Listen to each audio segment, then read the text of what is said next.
Hello and welcome to Self Talk. I'm your host, Rachel Astarte. Today, my guest is Leslie Draffin.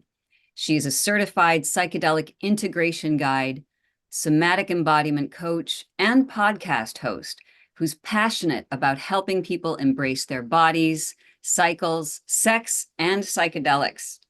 She supports conscious souls who want to heal themselves through intentional microdosing, pleasure, womb reconnection, and somatic trauma recovery. She believes sacred earth medicine has the power to bring us home to ourselves, awaken our authenticity, and heal the trauma locked within our subconscious.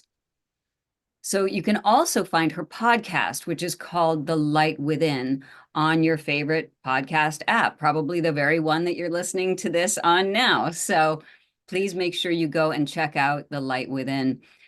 Leslie, thank you so much for being on Self Talk.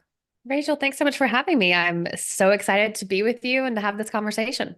Yeah, so we'll dive in. This is a topic. Earth medicine is a topic that's very near and dear to my heart, and also to a lot of my listeners. So I really appreciate your insights that you're going to share with us today.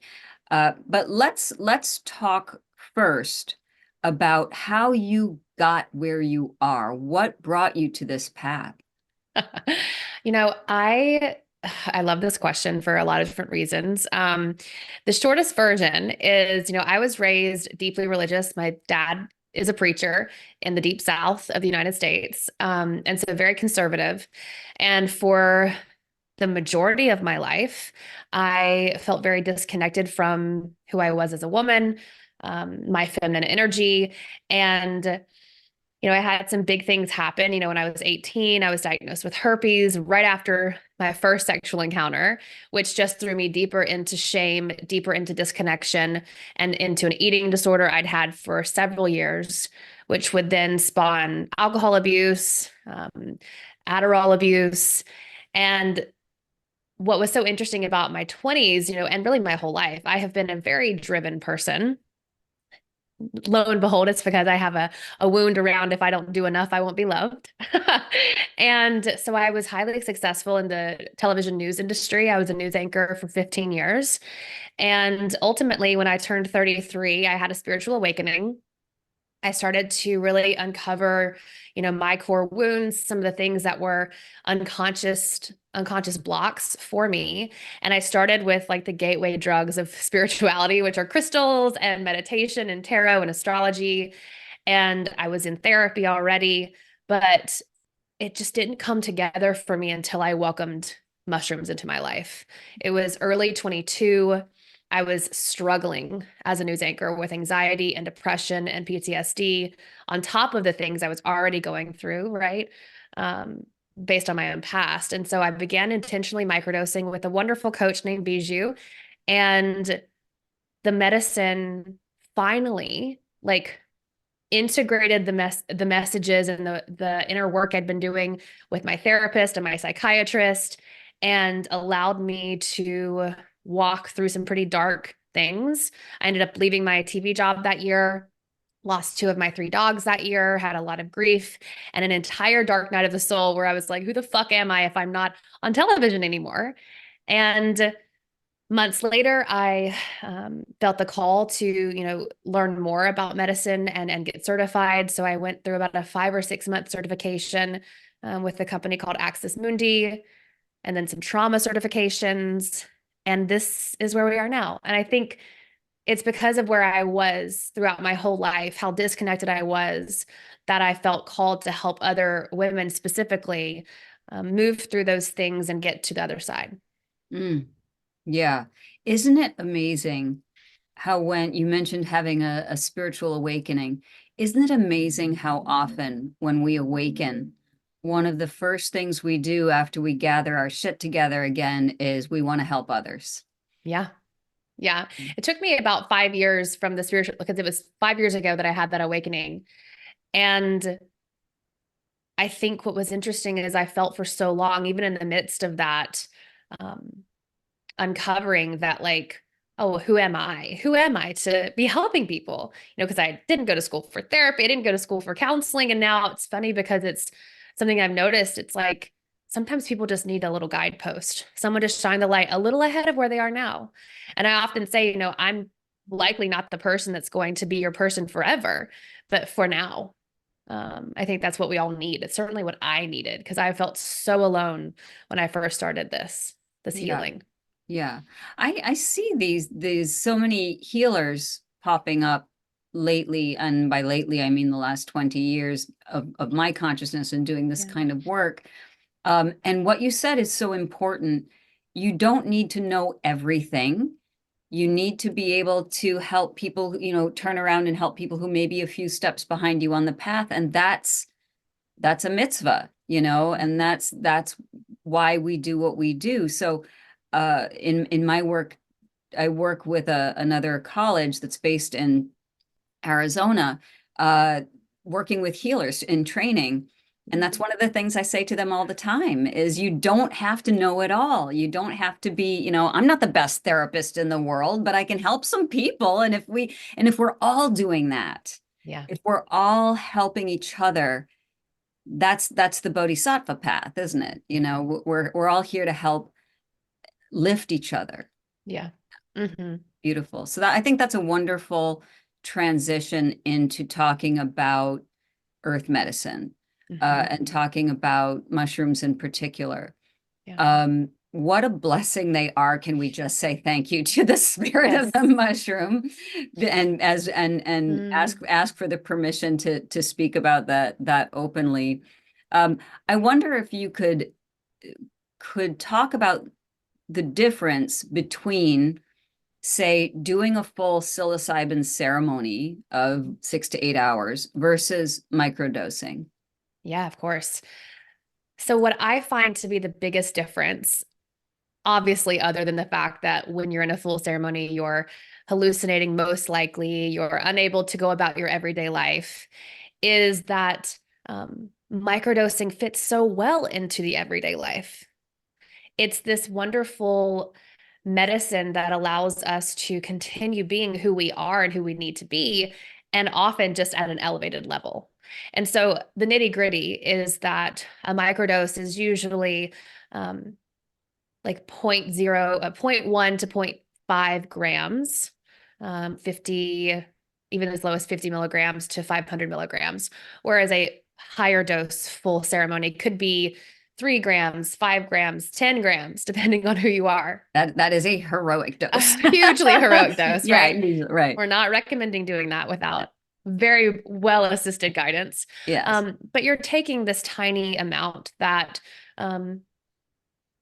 I think a big misconception is that it's not going to feel like anything. There's Mhm. even, I think, a lot of folks in the microdosing community expert level who like to throw around the word subperceptual. But I don't think that self-aware women specifically feel nothing. I think that you really can feel tuned in, more alert, more present on a microdose. And so those are, I guess, the biggest differences. Where with the ceremony, you're going to be gone for a while. You're going to be not there. And with microdosing, you're there, like really there. You're here. You're where you're supposed to be, and you're able to parent and work and drive and do everything that you need to do while also working with a medicine that can help you really do some a major healing. Yeah, that's beautiful. So let's talk a little bit about that. You mentioned what a typical dose would be, but Mhm. let's talk about what a microdosing week might look like. It's not Sure. something you do every day, correct? Mm-mm. Correct. There are several different protocols out there, and a protocol is just the schedule with which you decide to take the medicine. And so some are 3 times a week, some are one day with the medicine, 2 days off. There's a protocol that's 3 days on the medicine, 2 days off. And so there are a lot of different ways that you can work with this medicine. But like you said, you don't want to microdose daily for two major reasons. One is that the days where you aren't ingesting the medicine are some of the days where you can really see the benefits. And as humans, we have this tendency to think, oh, I'm only seeing these benefits because of this thing. And so that's why it's essential that we have these afterglow days, the time off the medicine. And the other thing is, you can become tolerant to the medicine. You can build a tolerance to the medicine where it would over time mean you need to take more and more to quote have these effects. But for me, again, it's that psychological dependency where we believe the only reason we're healing is because we're ingesting these mushrooms. And I think that's just not true. So that's why we take some time off. Now, I actually developed a protocol around the cycle because I began my career as a menstrual cycle coach. And it's where you would sit with medicine 1 day on, 2 days off in your first half of your cycle. So, right after your bleed stops, which is inner spring or the follicular phase, past ovulation, which is inner summer, and then about a week and a half before your bleed begins, or when you're likely to start experiencing PMS symptoms, the grouchiness of the luteal phase, you would sit with medicine 3 days on, 2 days off. And so what that does is, one, it gives you more time with medicine closer to your period where you would likely have more cyclical challenges, and then more time off the medicine during times when your mood is already elevated. So you have that presence to really look at the afterglow days and see the benefits coming through for you. Yeah, and so great. Thank you for that transition because I was about to ask. So that's an area of your specialty is working with women and healing and microdosing. And around a menstrual cycle, what do you notice, either for yourself or for your clients, what do you notice that shifts for them when they are microdosing in a cyclical way? Almost every person that I've worked with who has microdosed in a cyclical way has decreased pain significantly. And it's something that I almost hesitate to say because it's just so interesting, but I also can't prove that it's the medicine that does that. We know there are studies out there that show the beautiful impact of psilocybin on chronic pain, and so I believe that that's likely why we're seeing less cramps. But that's immediately one that comes to mind. The other one that I can much more like quantitatively judge is mood. People coming to me in session and saying, wow, I had this thing happen that would have triggered the shit out of me a month ago. And now I just feel like I can rise above it. I can respond versus react. And so fewer mood swings, fewer period cramps. I've had some folks who have elevated libido because they understand, their cycle better. That's the one part that we haven't really mentioned, but in my coaching, I do speak more about like, this is the seasons that you might feel like this and this. So there's a bit of cyclical coaching in there too, but elevated libido. And I think that happens because I really believe medicine, like mushrooms, creates self-intimacy because when we know ourselves, we know what we want and we can ask for it because we feel more confident and we can set boundaries if we need to and really ask for what we need, want, and desire, especially in loving partnered relationships. So there's some of the things: fewer cramps, fewer mood swings, better sex. Yeah. Oh, all right. That's a good list. It's a good place to start. So Yeah. actually that's a great question. Do you feel that that women benefit more or differently than other genders or sexes might by microdosing? I want to say yes, like hell yes. And that's a hypothesis I created, about a year and a half ago, because I had looked at these studies and looked at the way that we're seeing chronic pain be impacted by psychedelic medicine, the way that we know women and those in female bodies are more likely to be diagnosed with anxiety, depression, PTSD. And we know how psilocybin impacts those things. And we also know that, over the last 40 to 50 years, women's happiness has been on the decline. And so when we look at psilocybin's impact on mood, I hypothesized, well, yeah, women and people in female bodies are definitely going to see better benefits from microdosing, whether they're doing it in a cyclical way or not. And I think what's also really interesting and what I've found, especially with the folks who find me, these are self-aware women who are doing their work. They're probably in therapy or have been at some point. Maybe they've taken medication.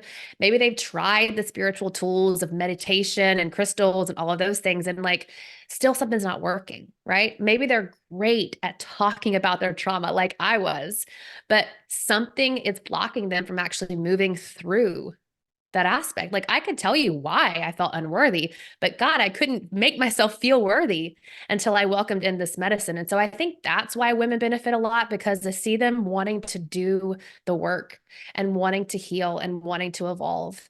And sometimes there's a block in that. And so when they come to the medicine, it's just like the door opens and they have this wonderful transition into the beneficial ways that medicine can really transform your life. Yeah, beautiful. And that also leads us into the next question, which is one I think for any kind of medicine or any intentional work.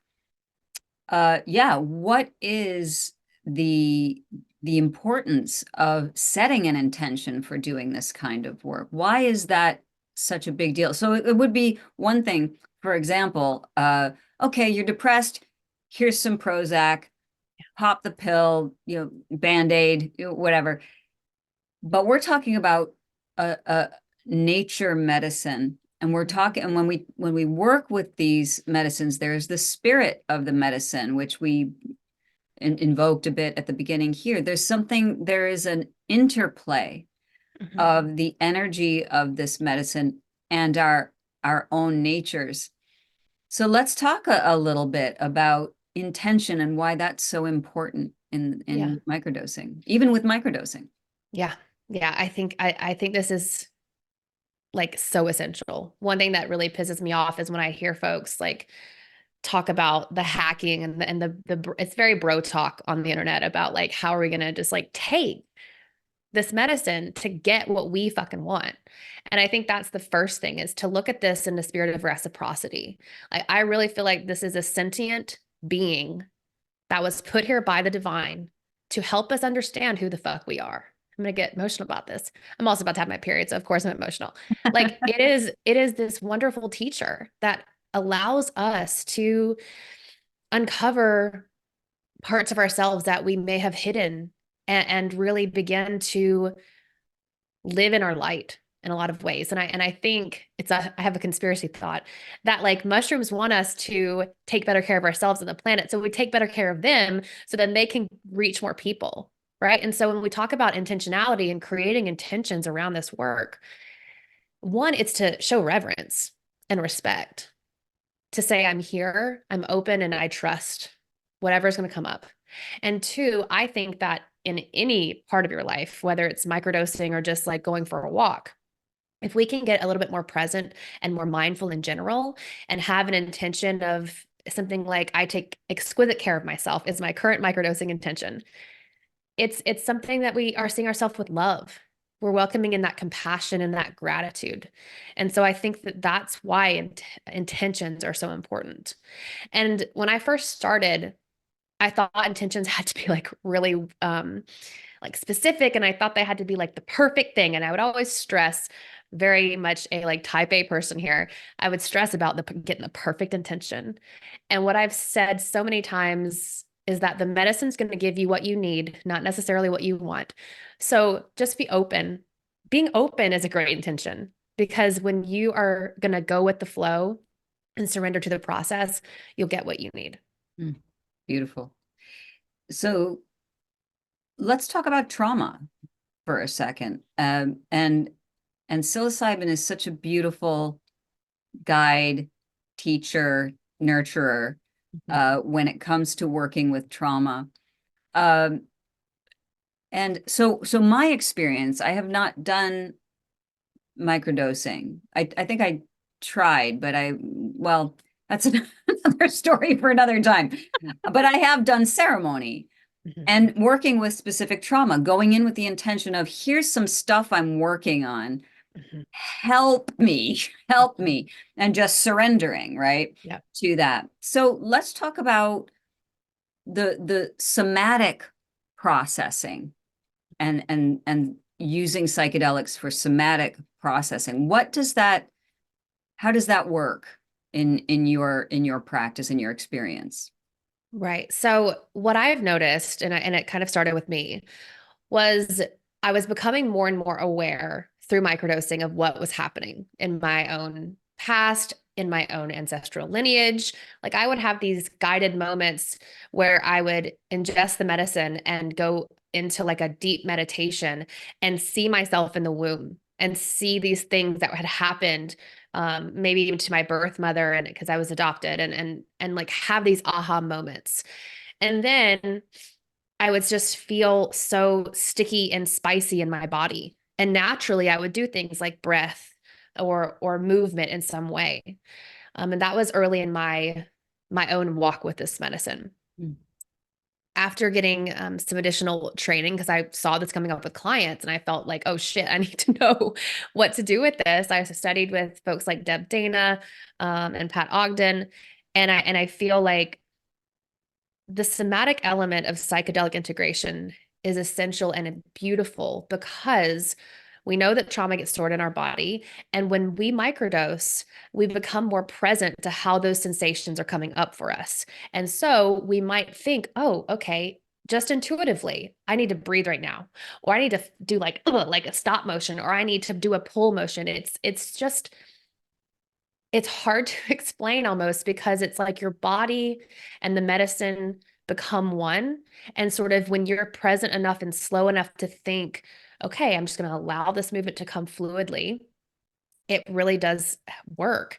When I'm guiding clients, what we often do is I have them ingest their medicine and then come to session about 30 to 40 minutes later.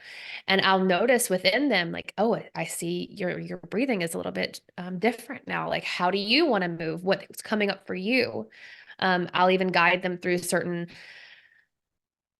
body movements, like maybe we'll do a bit of dance or we'll do a bit of like undulating the spine. And I think that's sort of how it helps to process things. And again, because we know that this medicine really does open the door to our subconscious, sometimes you don't even know what the trauma was in there, and you don't have to. You don't have to know what it is. You'll just come to session and suddenly have like this pull. Like I had a client once and we were doing some breath work. I had her laying down and I do everything through Zoom. So I was watching her, and as she was breathing and we were listening to some music and I was doing a bit of guided imagery with her, she just like let this roar out of herself. And her whole body like came off of the bed, and it was like I could feel this shit breaking out of her heart. And she had had a history of sexual assault. And I was like, damn, I wonder if that's what that was. Yeah. So sometimes it's unexplainable. And I think this is an interesting aspect of the medicine. It's a mystery. I know it works. I sometimes have a hard time explaining exactly how, but I also don't think that the medicine needs me to know exactly how. It just needs me to trust.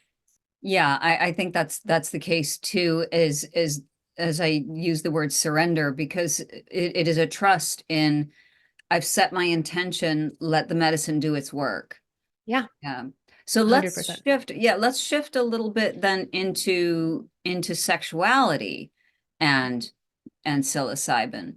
Can you Yeah. talk a little bit about how does psilocybin allow us to get back in touch with pleasure? Mhm. Yeah, I think again, it has to do first with psilocybin's ability to get us present. Because if we're not present, we can't be experiencing pleasure, in my opinion. The worst thing that I feel like so many women specifically deal with is we get into the moment, maybe we're with our partner, and then in your head, you start to think about all the things you have to do, or you think about like a weird story your friend told you.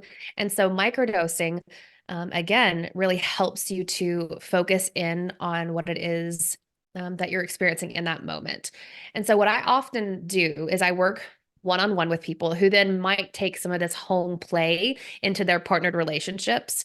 So, I may suggest if there's someone coming to me specifically for either sexual trauma or wanting to just have better connected sex, okay, let's find a way that you can just start experiencing more pleasure, period. Doesn't even have to be around your genitals. Can you go for a walk? Can you listen to the birds? Can you put your feet on the earth and see how that feels for you?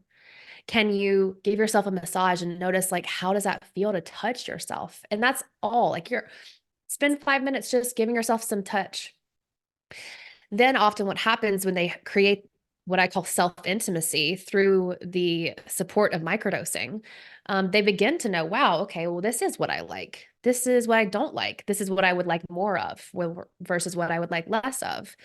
And they're also often journaling or often maybe sending me voice notes, getting really clear, thanks to the medicine, about what it is that they want to ask for. And so I think that it helps to build better relationships with their partner because communication is becoming more clear, is becoming more conscious, and they are doing the work to notice what it is that feels good for them so that when it comes time to meeting up for sex, you have a really good handle on what it is that you would like in that moment. And again, one thing that I've found super beneficial for me and my husband when I started this work is to microdose together and then play. And it was amazing. And he's not someone who really microdoses. He's had a lot of medicine experiences himself. Um, and sometimes I would just microdose and then we would play. But it was this wonderful connective moment for us to come together again with that intention. And I think that's probably really important too, right? Is having that intention of experiencing more pleasure and more connectedness. And the medicine gave me that moment and is giving clients of mine that moment too. Beautiful. Yeah, there's something too about that you talk about pleasure itself healing trauma. Mhm. And and on the face of it, I can see how that could be the case. How could it not? Pleasure is a wonderful Right. thing. But is it not difficult to be in touch with pleasure, particularly sexual pleasure, if you have been sexually assaulted or have any kind of sexual abuse in your life? Isn't it hard to get in touch with that pleasure, to trust that pleasure, Mhm. to in order to heal it? 100%. And so the way I look at pleasure um, has very little to do with sex. I think maybe sensuality would be a better way to think of those things together. You know, when I work with clients who are experiencing exactly what you're talking about, they've had rape in the past, they've had sexual assault in the past, or molestation in the past. Going and telling them to microdose and masturbate is like the last thing I would ever do. It's how about microdosing and take a bath? Microdosing and eating a meal that makes you feel good and doing it slowly. How can we begin to rewire our brain's thought pattern around pleasure so that we're wired for it all over our body? So that once we really start to build a relationship with those senses, with our sensuality, we can become safer in our bodies, begin to trust our bodies a little bit better. And then eventually, maybe we do want to take it into a stimulation of the breast or stimulation of some place in the body that doesn't have um, fear attached to it or negative associations. Mhm. That's definitely where I would start. Yeah. And I think that that's kind of what I mean, that pleasure heals trauma, because I think pleasure and sensuality allow us to learn to be a bit safer in our bodies, because we're more present in the moment with ourselves. And we know that when we can get into that ventral state and we can become a little bit more anchored there, then hopefully, if things do come up, even around sex, even while microdosing, you can find that link again. Okay, I know that this is safe to give myself a little, I almost said a cute little like snuggle right here on my upper chest. Is that safe for me? Okay, I can get back into that with my breath. I can get back into that with just sinking into myself. And so that if they did become elevated into one of the other states, they could pull themselves back into that anchor, if that Yeah. makes sense. Absolutely, absolutely. I, so now I'm putting my therapist hat on, right? So when there's trauma, especially, and I hear what you're saying because you said it earlier, and I appreciate you stressing pleasure is not always sexual pleasure. It can be just, kinesthetic pleasure. And it could be any kind of sensual pleasure. Mhm. And one of the obstacles to that is, do I deserve to feel good? Mhm. And one of the things that psilocybin can do is help you to clear that path, those Yes. that negative self-talk, that that patterning that has taught you you don't deserve this, because you are literally, ingesting that message, that the beauty that, as you said before, that mushrooms are here to teach us about connectedness, and we are part of that, Mhm. right? We are part of everything. So, and I mean, that's my take on it. I would love to hear your thoughts about this. Does that ring true to you? Because there are people, at least in my practice, that I've encountered who, no matter how much work we're doing, there's still this pushback. It's like, yeah, I could do that. I can eat a meal, I can take a bath, I could take a walk, but I'm doing it because, yeah, I guess it feels okay, but they're not getting the whole, the resonance of, I just not just deserve this. This experience is mine to behold. Mhm. It's just a thing I'm doing that in the moment feels good, but then when I'm done with my bath or my meal or my walk, I go back to feeling like crap, Yeah. right? So the idea that psilocybin would also be able to help us find our place in the collective. Yeah. Yep.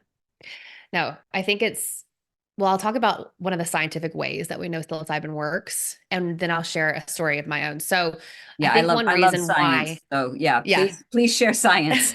yeah.